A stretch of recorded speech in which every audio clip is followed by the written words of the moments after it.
एक बार की बात है, एक गांव में एक बूढ़ी दादी अपने दो पोते और पोती के साथ रह रहे थे। उसका पोती का नाम रिया था और उसके पोते का नाम चिंटू था। उन दोनों के माँ बाप की मौत एक एक्सीडेंट में हो गई थी और तब से उनकी दादी ही उन्हें पाल रही थी। और उनकी दादी खेतों में चटाई का काम करती थी और उनकी दादी बूढ़ी होने के कारण ज्यादा काम भी नहीं कर पाती थी और थोड़े बहुत पैसे ही कमा पाती। जो भी पैसा आता था रिया और चिंटू के पढ़ाई में ही चली जाती थी। उसके बाद जो बचता था वो घर पर चलाती थी। एक दिन बूढ़ी दादी बहुत बीमार हो जाती है, लेकिन फिर भी वो काम पर चली जाती है। अरे दादी, आज आपकी तबीयत ठीक नहीं लग रही है, आपको घर चले जाना चाहिए। अरे बेटी, बिना काम करे गुजारा कहाँ होगा, घर में राशन भी खत्म हो गई है। बूढ़ी दादी बिमला की बात नहीं सुनती और फिर से अपने काम में लग जाती है। जैसे जैसे दिन बढ़ता चले जाता है, बूढ़ी दादी की हालात और भी खराब होने लगती है, पर फिर भी वो काम करने लगती है। एक दिन वो अचानक जमीन पर गिर जाती है। आसपास के काम कर रहे हैं लोग वो बूढ़ी दादी को देखने के लिए आते हैं। अरे ये बूढ़ी दादी को क्या हो गई है?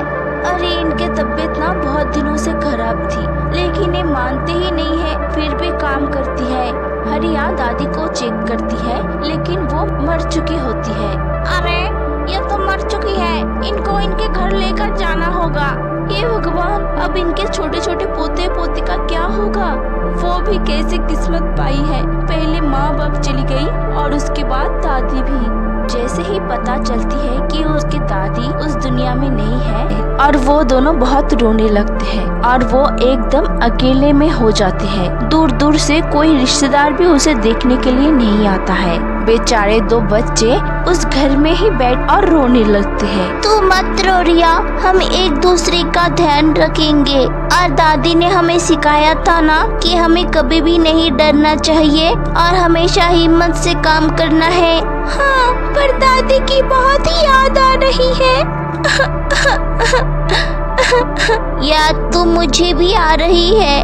बेचारे बच्चे अपने आप ही वहाँ पर रोते रोते सो जाते हैं। फिर अगले दिन सुबह उठ के दोनों स्कूल के लिए तैयार होकर स्कूल में चले जाते हैं। ऐसे तो कुछ दिन निकल लेते हैं, लेकिन कुछ दिन बाद जब राशन खत्म हो जाता है तब उनको चिंता होने लगती है। भैया, घर में तो कुछ भी खाने के लिए नहीं है, अब हम क्या खाएंगे? क्या सब खत्म हो गया है? घर में पैसे भी नहीं है? नहीं, मैंने पूरे घर में देख लिया है, एक भी पैसा नहीं है। उन दोनों को समझ में नहीं आता है कि वो आखिर करे तो क्या करे। फिर वो पड़ोसियों के पास जाती है और वहाँ से कुछ खाने के लिए लेकर आती है। ऐसे ही एक दो दिन का गुजारा तो हो जाता है, लेकिन वो घर आकर परेशान हो जाते हैं कि अगले दिन के लिए वो क्या करे।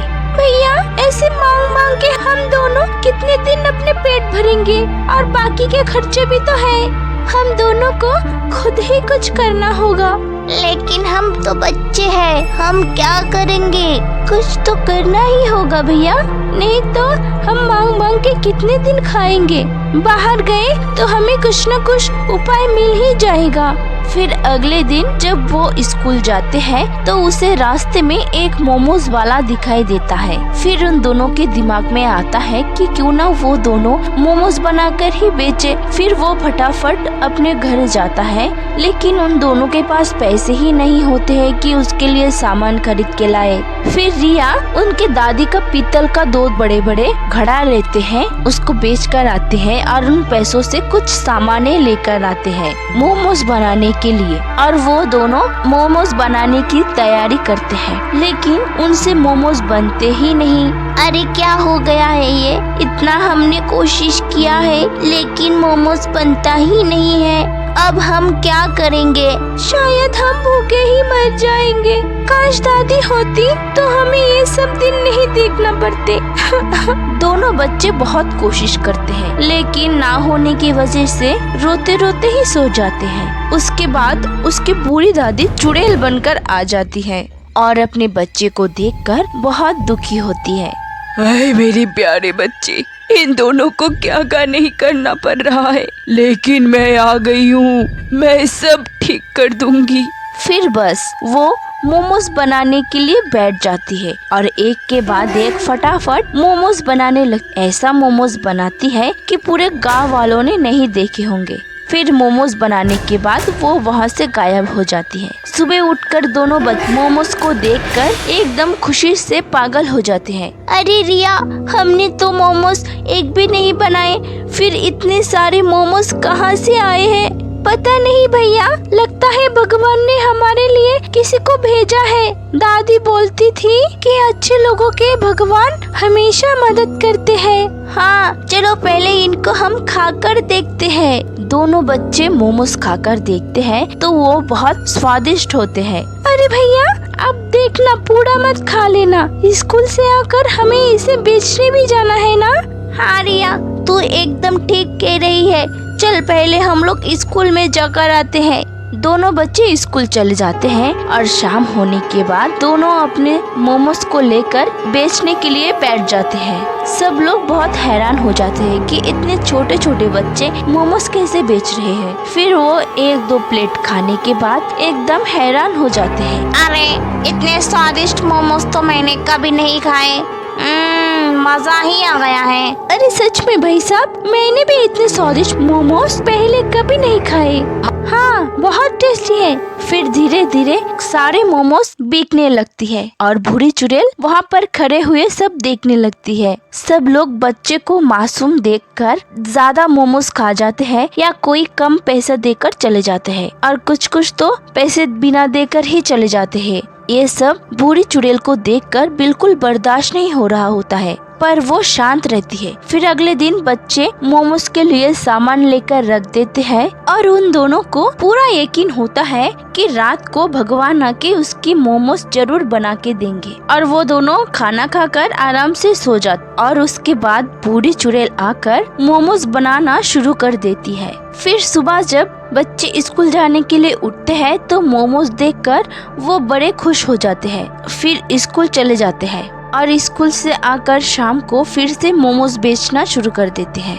मुझे 5 प्लेट मोमोज जल्दी से पैक कर दे। अभी देती हूँ आंटी, 1 मिनट रुकिए। रिया उस औरत को मोमोज पैक कर देती है और उससे पैसा मांगती है। आंटी, आपके पूरे 100 रुपए हो गए। अरे, मैंने तो अभी ही तुझे पैसा दिया है, 100 रुपए के नोट। नहीं आंटी, आपने मुझे कोई भी पैसा नहीं दिया है। अरे झूठी कहेगी।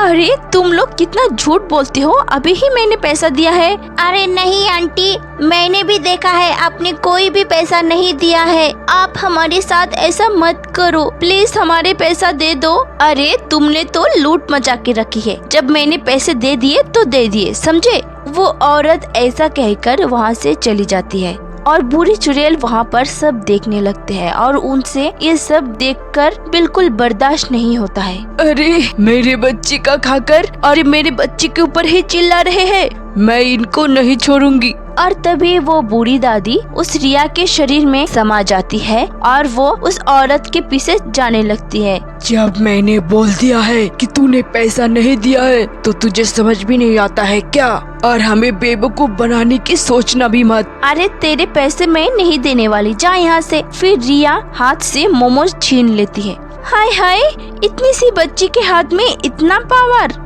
मैं फ्री की मोमोज तुझे खाने नहीं दूंगी। फिर वो औरत वहाँ से चुपचाप डर के मारे चली जाती है और फिर से ऐसा करने के बारे में सोचना तो दूर की बात है। और फिर रिया के शरीर में वो बूढ़ी चुड़ैल समा जाती है और जब तक वो मोमोज बेचती है तब तक उसके अंदर समा रहती है। धीरे धीरे सबको समझ में आ गई थी कि बिना पैसा देकर अपनी बेइज्जती ना करके पैसा देकर ही मोमोज खाया जाए। क्यों ना आज हम एक काम करते हैं। क्या काम? हम लोग देखते हैं कि रात में भगवान मोमोज बनाने के लिए किसे भेजते हैं। हाँ भैया, मैं भी यही सोच रही थी। चलो आज रात हम चुपके से देखेंगे। फिर बस वो दोनों रात को चुपके से देखने लगते हैं और वो वहाँ एक बूढ़ी चुड़ैल को देखकर बहुत डर जाते हैं। अरे ये तो चुड़ैल है। हाँ, क्या चुड़ैले इतने अच्छे होते हैं? पता नहीं, पर ये चुड़ैल तो हमारी मदद कर रही है। अरे भैया देखो ना, इसके हाथ में भी वही निशान है जैसा कि दादी के हाथ में हुआ करता था। अरे हाँ, तूने तो एकदम ठीक कहा है। कहीं ये हमारा दादी तो नहीं? हाँ भैया, ये हमारा दादी नहीं, हमारा दादी ही है। भगवान ने हमारे दादी को ही भेजा है हमारी मदद करने के लिए। अरे भैया चलो ना हम दादी के पास जाए। अरे नहीं नहीं, क्यों ना हमारे जाने से वो वहाँ से गायब हो जाए, वरना वो खुद नहीं आती हमसे मिलने। हम उसको दूर से ही देखते हैं। हाँ भैया, आप सही बोल रहे हो। बस ऐसे ही उनकी जिंदगी ऐसे ही गुजर जाती है। बूढ़ी चुड़ैल तब तक उसकी मदद करती जब तक वो बड़े नहीं हो जाते। चिंटू बड़े होकर इंजीनियर बन जाता है और रिया टीचर बन जाती है। जब बूढ़ी चुड़ैल उनको पैरों पर खड़े हुए देखते हैं तो उन्हें उनके आत्मा को शांति मिल जाती है और वो वहाँ से चली जाती है।